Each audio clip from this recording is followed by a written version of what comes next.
La maison que vous voyez à droite, là, c'est la maison de Monseigneur Michel. Quand il venait avec son frère Hubert, il venait se réfugier ici, passer du temps en prière, en contemplation, en adoration. T'as pris, Maë?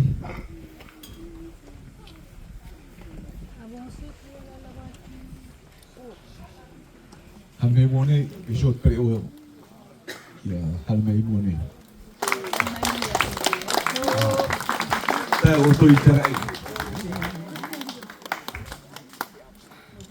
Félicitations.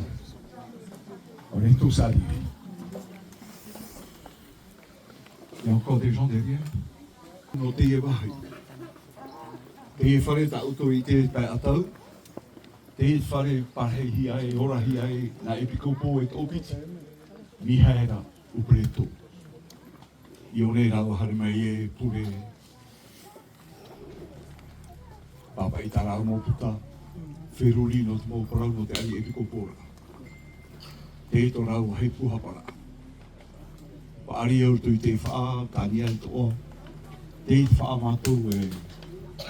Are au tui te uru anani mātamu.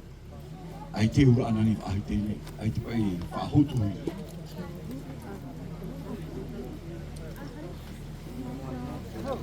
Il y a un fils au côté. Ça a monté le. C'est pas grave. Je disais tout à l'heure que cette maison, c'était la maison des deux évêques, Michel et Hubert. Après plusieurs années, ce fut une maison des artisans de paix. Qui sont les artisans de paix? Ce sont des gens qui étaient dans l'alcool, dans la drogue. Et Monseigneur a voulu confier ce lieu pour permettre à ces gens-là de s'auto-guérir. Après eux, ce fut notre frère Martin, qui a vécu presque 15 ans ici. C'est son ermitage. Il a toujours rêvé d'être moine. Malheureusement, il est devenu moineau. Enfin, c'est pour jouer. Il est devenu prêtre. À cette époque, il y avait deux qui vivaient ici. Il y avait Julien Ernst. Alors lui, c'est un vrai moine. Il a été formé chez les cisterciens. Les moines qui ont mené une vie dure. Silence, silence, silence, silence, prière, prière, prière, travaux manuels. C'est le seul Tahitien, Omutu, de Anna. Et il est retourné dans son île à Anna. Il vit encore sa vie d'ermite, de moine. Alors le Seigneur, un jour, peut-être, va fonder un monastère pour des hommes.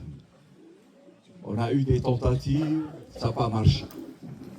Mais aujourd'hui, on a un monastère pour les femmes, les clarisses. Mais les hommes, pas encore. Peut-être parmi vous, il y en a un moine, je ne sais pas. Mais c'est une vie pas facile. C'est une vie rude, qui demande beaucoup de prières, d'adoration, de contemplation. Pour accéder vers la vie monastique, il est demandé à celui qui veut aspirer à cette vie le don total de son être, son corps, son esprit, son âme, tout à Dieu. Alors on a encore du chemin à faire en Polynésie. Mais on a quand même des sœurs mondiales, par le biais des clarisses. Alors, il y a cette maison, et puis il y a une chapelle. Je ne pense pas qu'on va rentrer tous dans cette chapelle. On va faire notre possible. Hein? On va prendre 5-10 minutes, buvez de l'eau. Bon, il n'y a pas de toilette ici, hein, c'est la